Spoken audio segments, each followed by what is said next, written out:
Hello students. Today now we are starting with same sum but with formula number 3. As per discussion in last lecture, we have decided that in next lecture we are doing same sum with the third formula. But as per my nature, always when you are starting the lecture, repetition of last lectures is must be compulsory, and that's why I start with the formulas. Karl-Pearson method, and Karl-Pearson has a given formulas. From that formulas, we are using here 3 formulas. Now again, I am repeating the formula. Just understand. This is your last chance to hear formula from my side. This is your last chance. And I think after that, you don't need to understand the formula. Now, I start with the first formula. R is equal to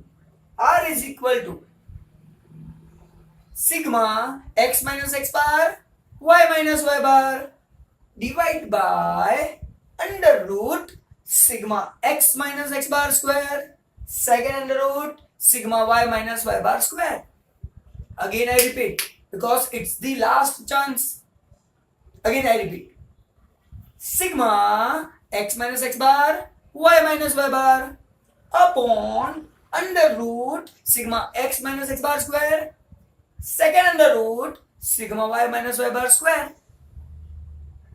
Second formula, R is equal to n sigma xy, again I repeat, n sigma xy minus sigma x sigma y divide by under root n sigma x square minus sigma x whole square second under root n sigma y square minus sigma y whole square. Again I repeat, n sigma xy minus sigma x sigma y under root n sigma x square minus sigma x whole square second under root n sigma y square minus sigma y whole square. Now how we can find third formula? Simplest method. Replace x by u and y by v. We get third formula, last formula. By these two formulas, this same sum is already solved. Now we are starting with the third formula. So n sigma uv minus sigma u sigma v divide by under root n sigma u square minus sigma u whole square second under root n sigma v square minus sigma v whole square. Now today this same sum which is given by kamalsir, not given in your textbook. So this same sum we are doing with the third formula. Now again I repeating one thing, that is how we are starting with the sum. So first read the sum, then decide which formula you need to use.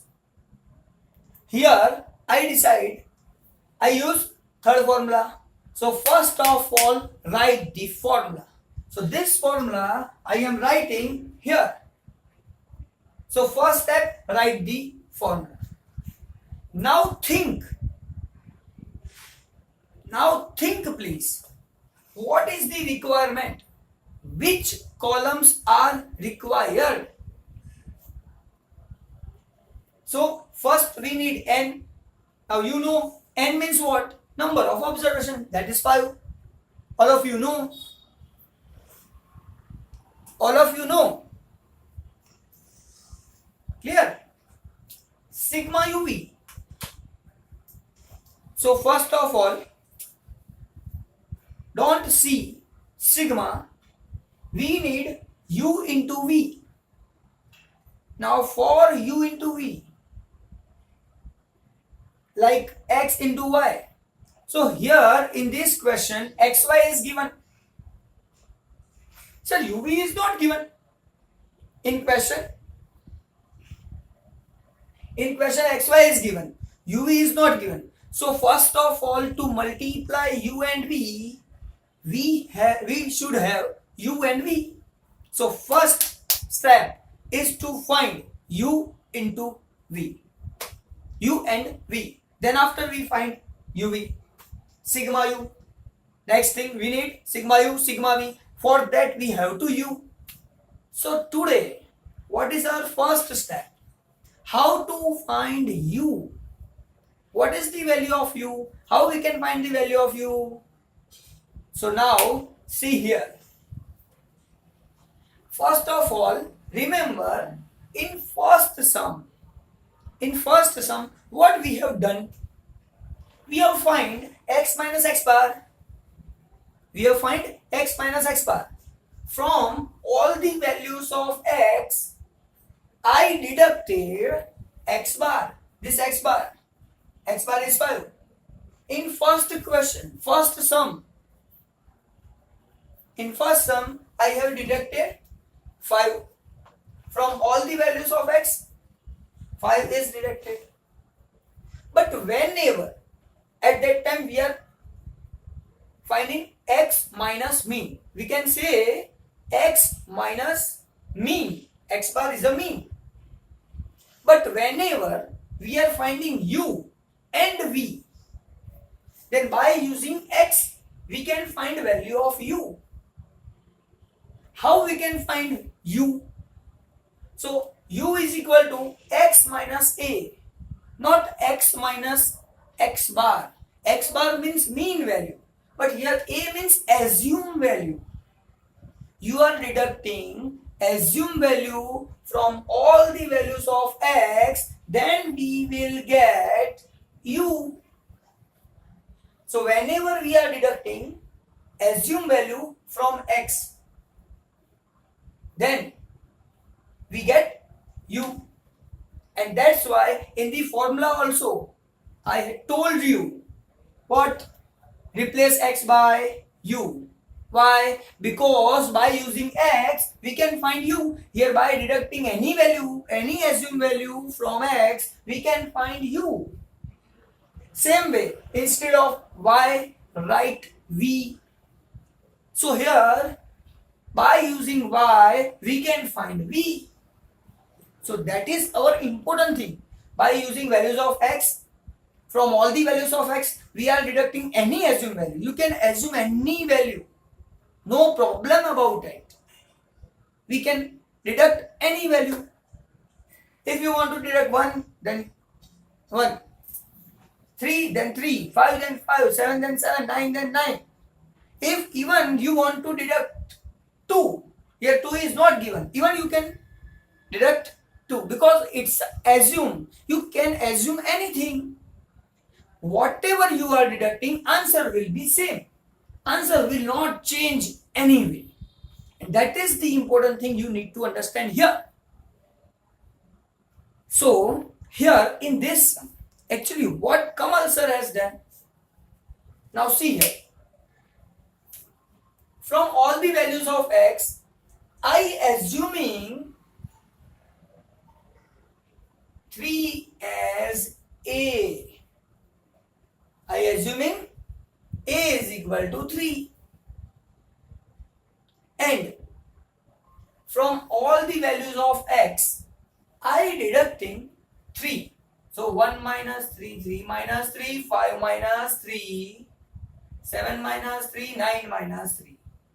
From all the values of x, I deducting 3. So 1 minus 3, answer is minus 2. 3 minus 3, answer 0. 5 minus 3, 2. 7 minus 3, 4. 9 minus 3, 6. So I get U.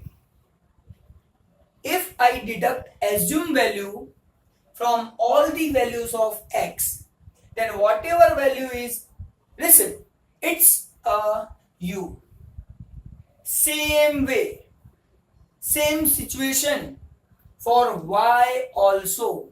If I deduct any assumed value from y, then I get value of v.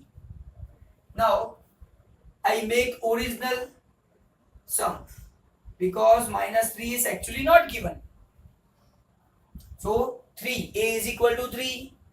Now we are talking about u. How we can find u? Again, assume value. Now suppose I assume here 2. So from all the values of y, I deducting 2.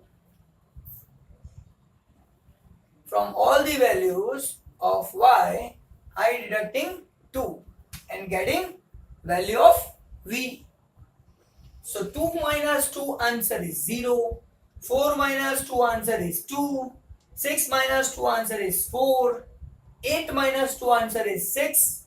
10 minus 2 answer is 8. Now again, I erasing minus 2 because originally minus 2 is not given. And this is the assumption. It is second assumed value is determined as a b. So here u is equal to x minus a, assumed value a. V is equal to y minus b, assumed value b. So it's the values of v. Now sum is very easy. Now there is no problem to solve the sum because we have value of u and value of v. Like last time, what sum we have done, xy given, multiplication of xy, x square and y square we had find. In this sum, uv is found and now we can find uv, u square, v square because in this formula we need sigma uv. So first we have to find uv, then after total of that sigma v. By making total of u, we get sigma u. By making total of v, we get sigma v. So sigma u and sigma v. And sigma u and sigma v we can find. Divide by root n sigma u square. Now what about n sigma u square? So n is 5, which we know. Now sigma u square. So first of all we need to find u square. So here u given, u square we need to find. Same way v square we need to find. Now uv given, multiplication of both, minus 2 into 0, 0. 0 into 2, 0. 2 into 4, 8. 4 6 are 24. 6 8 are 48. Total of this 80. It is denoted by sigma uv. It is called sigma uv because uv is find. Now total of that sigma uv. Same way we can find u square. So all the values of u given. Now we can find square of that. So minus 2 square 4, 0 square 0, 2 square 4, 4 square 16, 6 square 36. So 6 square 36. Now make total of this. We get sigma u square because it's a sigma u, it's a u square. Now we are making total sigma u square. Always remember that, write sigmas in bottom of the column so that you can directly understand what is actually the value. Here I have written sigma x, sigma y, sigma u, sigma v, sigma uv, sigma u square, sigma v square, so that you can easily understand these are the values which are sigma of that particular column, and you can write easily, replace values easily in the formula. Now we are going ahead. Understand please. V square same as we find v square. 0 square 0, 2 square 4, 4 square 16, 6 square 36, 8 square 64, and total of that is sigma v square. Now my sum is very easy because I find all the things.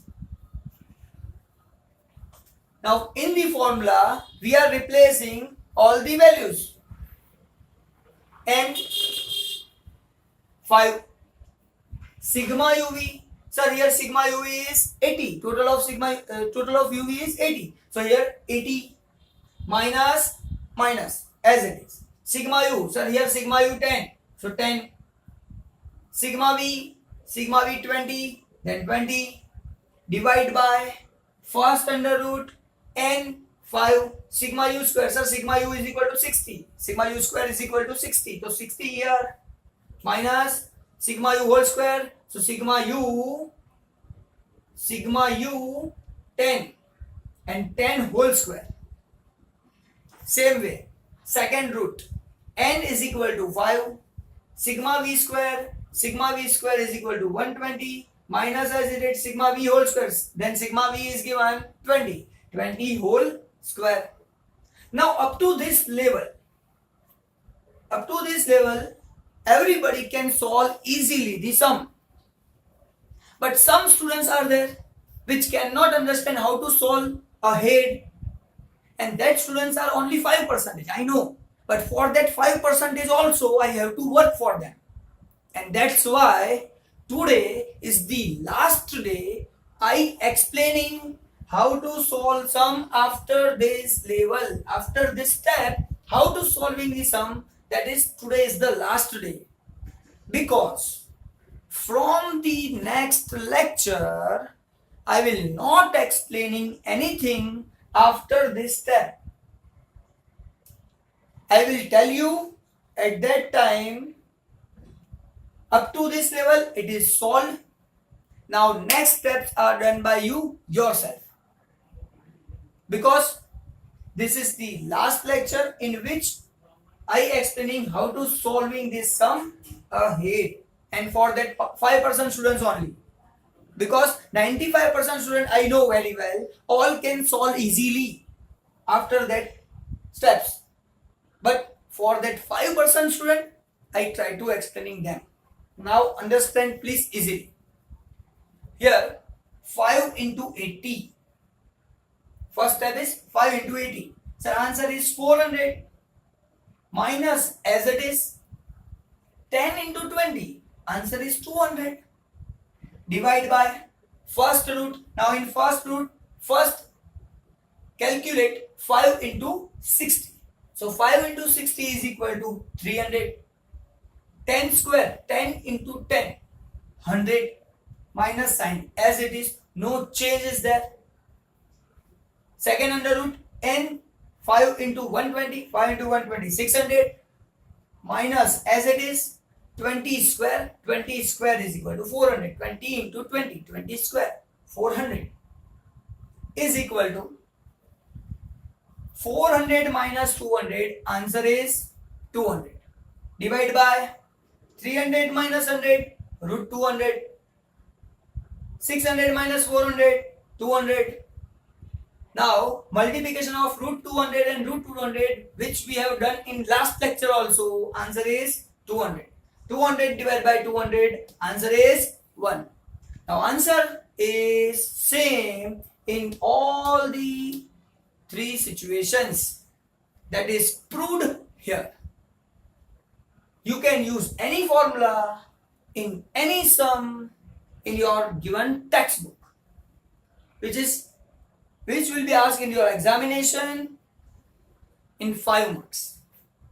Now, very important thing, I am talking about weak students. If some students have a problem of sign, minus sign and plus sign, and multiplication of that, then one suggestion from my side is, whenever you are deducting any value from the x, then select lowest value. Giving the example, suppose y values are 2, 4, 6, 8 and 10 is given. Now from this all the values, lowest value is 2. If I selecting 2, then deducting 2 from all the values of y, and y minus 2, then see here, all the values are positive. And in first, when I find u, at that time what would be the situation? From x I have deducted 3. I have deducted 3. From all the values of x, we have deducted 3. Then 1 minus 3, answer is negative, minus 2. If anybody has a problem of sign, then they can assume lowest value.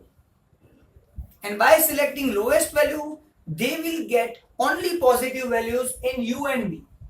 And if positive values of u and v are given, then multiplication of that, square of that becomes easy for that particular students.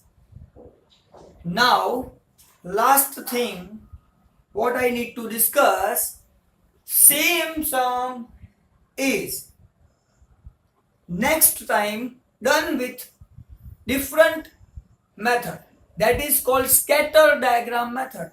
By using scatter diagram method also, if we are solving this sum, answer will be 1. I am sure after that you are clear about the sum. Now it means this sum I can say Brahmastra for your chapter. After doing this sum by 4 methods, 3 methods are complete, 3 formulas are used already. That is very easy. If you can understand easily, if you want to understand easily, see my 3 videos. And in next lecture, definitely this sum, same sum is done with scatter diagram method. Then after all the sums, you can solve from your textbook, which are of Karl-Pearson method. Thank you very much. We are seeing in you next lecture.